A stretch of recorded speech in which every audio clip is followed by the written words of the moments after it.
Hai, Assalamualaikum dan selamat sejahtera. Selamat kembali ke channel YouTube saya. Saya Cikgu Mus. Pada hari ini, kita akan meneruskan pembelajaran kita untuk matematik tingkatan 4, topik 9, kebarangkalian peristiwa bergabung. Jangan lupa like, share dan subscribe kerana subscribe adalah percuma. Kita teruskan dengan pembelajaran kita pada hari ini.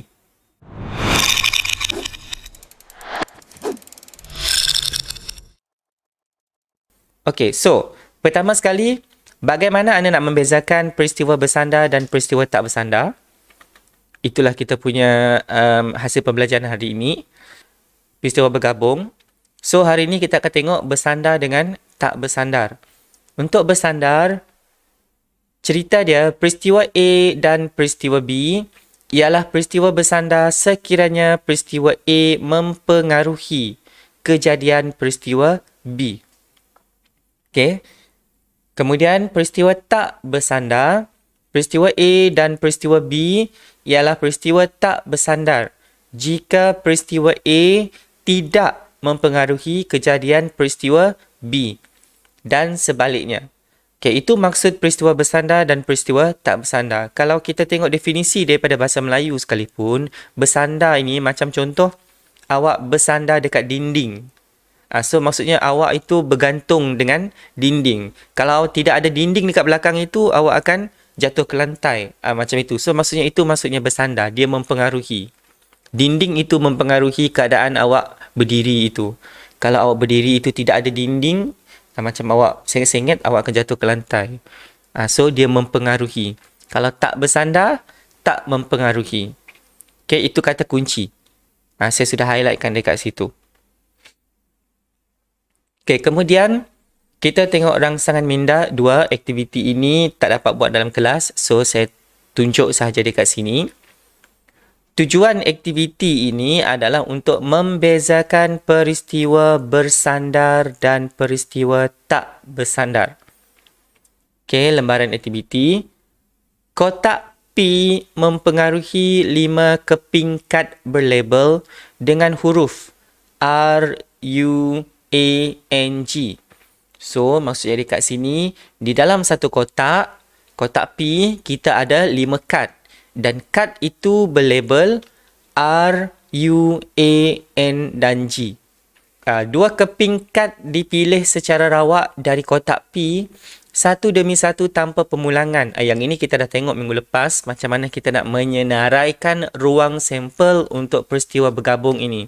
So, bila dia kata 2 keping kad dipilih secara rawak, hari hujan, biasalah tu, ada yang keluar masuk. Okey, dari kotak P, satu demi satu tanpa pemulangan, tulis kebarangkalian mendapat kad huruf konsonan pada kali pertama dan kali kedua dalam jadual berikut.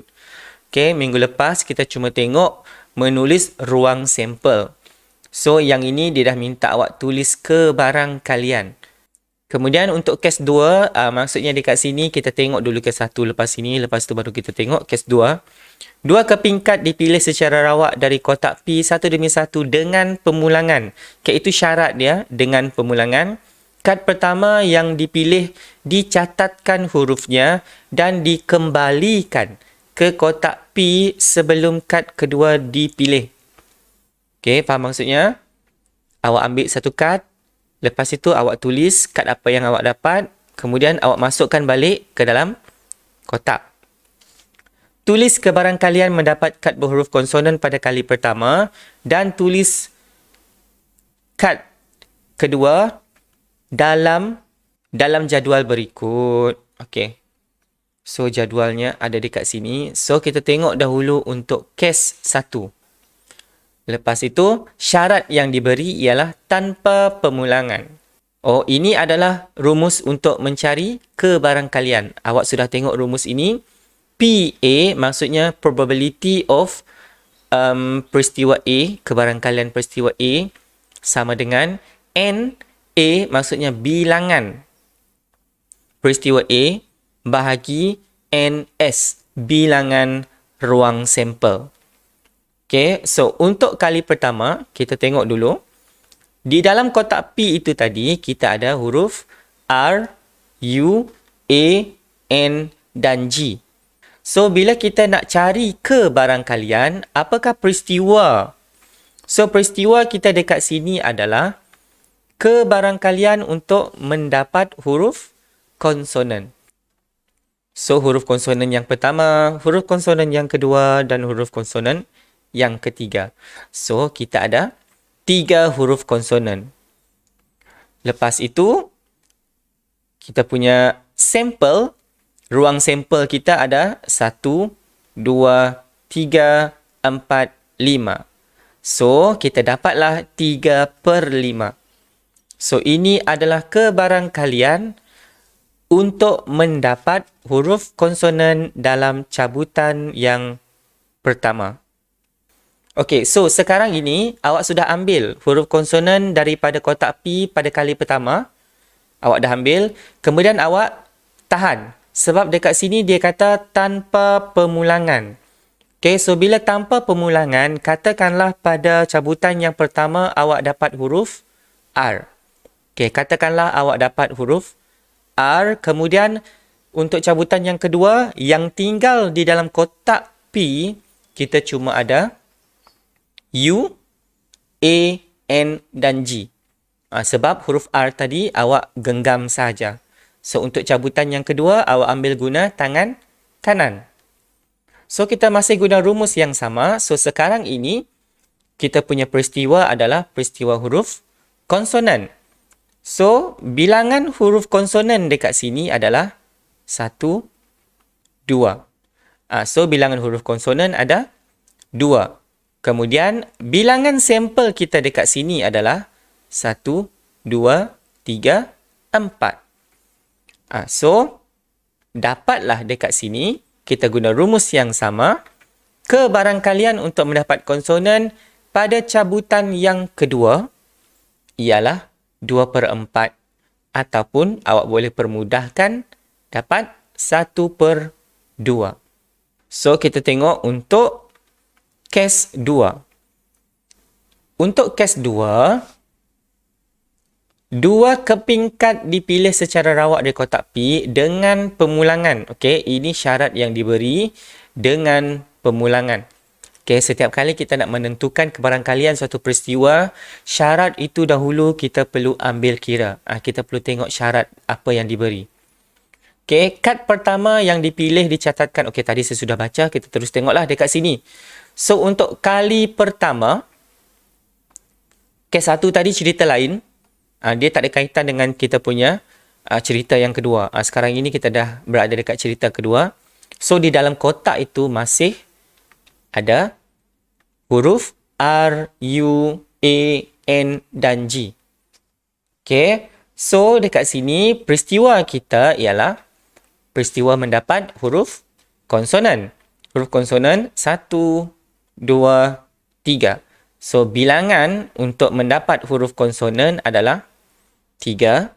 Kemudian, sampel kita ada 1, 2, 3, 4, 5. So, sampel kita ada 5. Kita guna rumus ini untuk mencari kebarangkalian NA/NS. So, kita dapat 3/5. Okay, so sekarang ini untuk cerita yang kedua ini dengan pemulangan. Maksudnya, kalau dekat sini tadi awak dapat R, awak catatkan huruf R dekat sini. Kita dapat huruf R. Kemudian kita letakkan balik R itu di dalam kotak. Sebelum awak membuat cabutan yang kedua. So, bila awak dah pulangkan balik ke dalam kotak, so di dalam kotak P, dia masih ada R, U, A, N dan G. Okay, so peristiwa kita masih sama. Ambil huruf konsonan. So, N, A, bilangan huruf konsonan adalah 3. Kemudian, N, S, bilangan sampel 1, 2, 3, 4, 5. Dia masih sama. Kita guna rumus yang sama sebab kita nak cari kebarangkalian. So, jawapan kita masih 3/5. So, dengan kes 1 dengan kes 2 tadi kita dah tengok Apa yang berlaku kepada kebarangkalian sekiranya kita tanpa pemulangan atau dengan pemulangan? Ada beza. Sebab itu untuk syarat-syarat ini awak perlu ambil kira terlebih dahulu. So, kita tengok kesimpulan. Dalam kes 1 tadi, kad berhuruf konsonan kali pertama yang dipilih tidak dipulangkan. Maksudnya untuk kali pertama tadi kita masih ada R, U, A, N dan G. Lepas itu awak tahan huruf R itu. Untuk cabutan yang kedua, kita ada U, A, N dan G. Kekurangan kad berhuruf konsonan yang pertama ini mempengaruhi kebarangkalian untuk memilih kad berhuruf konsonan yang kedua. Dekat sini dia sudah tulis kata kunci yang saya cakap di awal-awal tadi. Mempengaruhi. So dekat sini kita boleh buat kesimpulan bahawa peristiwa bergabung bagi kes 1 ialah peristiwa bersandar. Kenapa dia bersandar? Sebab peristiwa yang kedua ini, cabutan yang kedua ini, dia dipengaruhi oleh cabutan yang pertama. Okey. Dalam kes 2, kad berhuruf konsonan yang dipilih pada kali pertama dipulangkan semula ke dalam kotak P sebelum kad kedua diambil. Okey, kita tengok dekat sini tadi. Untuk cabutan yang pertama, kita masih ada R, U, A, N dan G. Kita ambil. Kemudian, sebelum awak membuat cabutan yang kedua, awak pulangkan balik huruf yang awak ambil tadi. So, di dalam kotak itu, dia masih ada R, U, A, N dan G. So, bila kita pulangkan balik kad itu tadi, kebarangkalian memilih kad berhuruf konsonan kali kedua sama dengan kebarangkalian memilih kad berhuruf konsonan yang pertama. Okey. Kebarangkalian memilih kad berhuruf konsonan yang kedua tidak dipengaruhi oleh pemilihan kad berhuruf konsonan yang pertama. So, bila dekat sini, awak perasan, bila dipulangkan semula, tidak dipengaruhi. Sebab dekat sini, kita punya kad masih 5 dan dekat sini pun, kita punya kad masih 5. So, bila dia macam itu, dia tidak dipengaruhi. So, bila awak dah dengar perkataan tidak dipengaruhi itu, dapatlah kita buat kesimpulan. Untuk kes 2 ini, peristiwa bergabung untuk kes 2 ini ialah peristiwa tak bersandar. Okey. Ingat kata kunci dia, tidak dipengaruhi. Okey, so kita tengok contoh. Okey, so untuk yang ini, tengok dulu contoh. Kenal pasti sama ada peristiwa bergabung di bawah ialah peristiwa bersandar atau peristiwa tak bersandar dan berikan justifikasi anda. Okey, so untuk aktiviti ini awak cuma pilih sahaja sama ada dia bersandar ataupun tidak bersandar. Mendapat angka sebanyak 2 kali apabila sekeping shilling adil dilambung 2 kali. So, awak imagine macam yang saya cakap minggu lepas, untuk bab ini, awak mesti boleh bayangkan yang awak sedang buat aktiviti itu. Awak lambung sekali, awak catatkan, awak lambung lagi sekali. Correct answer ialah B, tak bersandar. Kenapa dia tak bersandar? Sebab awak bayangkan awak ada duit shilling. Duit shilling itu, masih duit shilling awak lambung. Okey, lambungan yang pertama itu awak akan dapat angka. Awak catatkan angka. Kemudian awak buat lambungan yang kedua. Bila awak buat lambungan yang kedua, duit shilling awak itu dia masih ada 2 permukaan. So, awak lambung, awak pun mungkin akan dapat angka juga. So, bila ada situasi macam ini, dia adalah tak bersandar. Maksudnya, kebarangkalian yang pertama, dia tidak mempengaruhi kebarangkalian yang kedua. So, itu adalah tak bersandar. Saya sudah explain tadi. Peristiwa tak bersandar kerana kebarangkalian mendapatkan angka dalam lambungan shilling pertama tidak mempengaruhi kebarangkalian mendapat angka dalam lambungan shilling yang kedua. Kita tengok contoh yang kedua. Okay, kenal pasti sama ada peristiwa soalan yang sama, peristiwa bersandar atau tak bersandar dan berikan justifikasi anda. Mendapat angka dalam lambungan shilling adil dan nombor 4 dalam lambungan dadu adil. So, awak imagine di dalam tangan awak ada duit shilling 50 sen dan ada dadu. So, awak buat lambung. Adakah peristiwa mendapat angka dekat duit shilling ini mempengaruhi awak akan dapat 4 dekat dadu? So, jawapannya adalah tak bersandar. Sebab kebarangkalian untuk mendapat angka dekat duit shilling tidak dipengaruhi bila awak dapat 4 dekat dadu. So, bila dia tidak dipengaruhi macam itu, shilling-shilling lah kan. Untuk dapat angka dekat shilling, 1/2. Untuk dapat 4 dekat dadu, 1/6. So, bila dia cerita macam itu, dia tak bersandar. So, bila dia tidak bersandar kerana kebarangkalian mendapatkan angka dalam lambungan shilling, tidak mempengaruhi kebarangkalian mendapat nombor 4 dalam lambungan dadu adil. Mendapat 2 batang pen yang berwarna sama.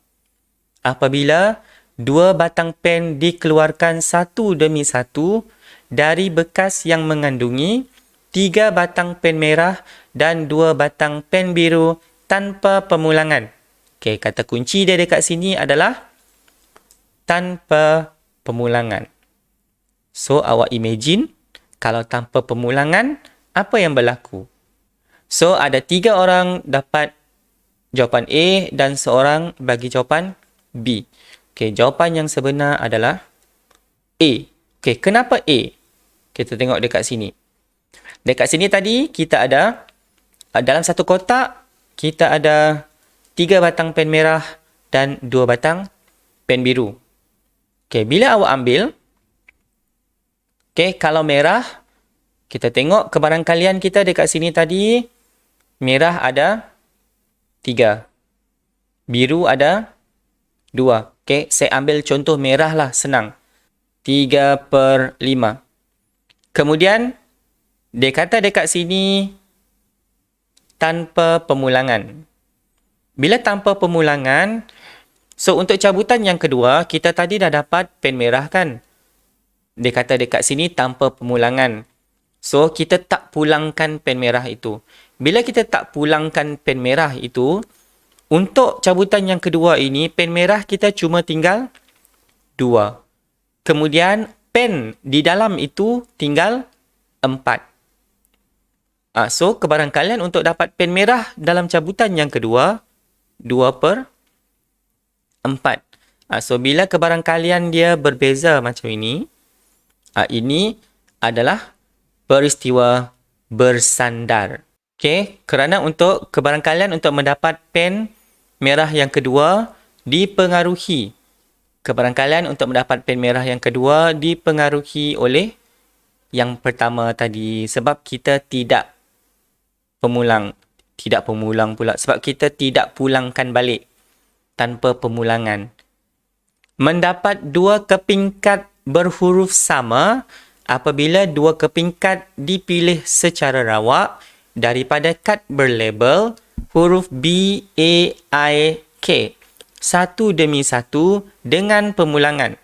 So, kata kunci dekat sini adalah dengan pemulangan. Okey, 4 orang dapat jawapan B. So, ingat kata kunci dia dekat situ. Dengan pemulangan. Okey. So, dapat B semua betul. Okey, tahniah. So, bila dengan pemulangan, dia tak bersandar. Ingat satu sahaja. Okey. Kalau dengan pemulangan, tak bersandar.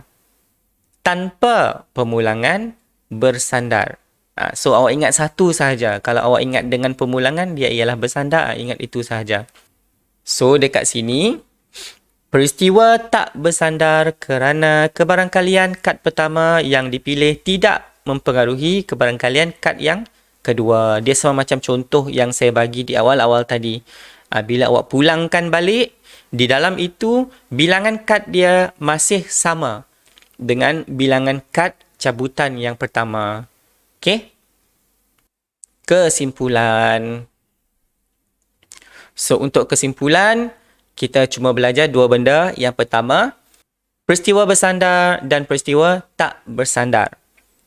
Okay, peristiwa bersandar ialah peristiwa yang mempengaruhi kebarangkalian suatu peristiwa berlaku. So, kata kunci untuk peristiwa bersandar dekat sini ialah tanpa pemulangan.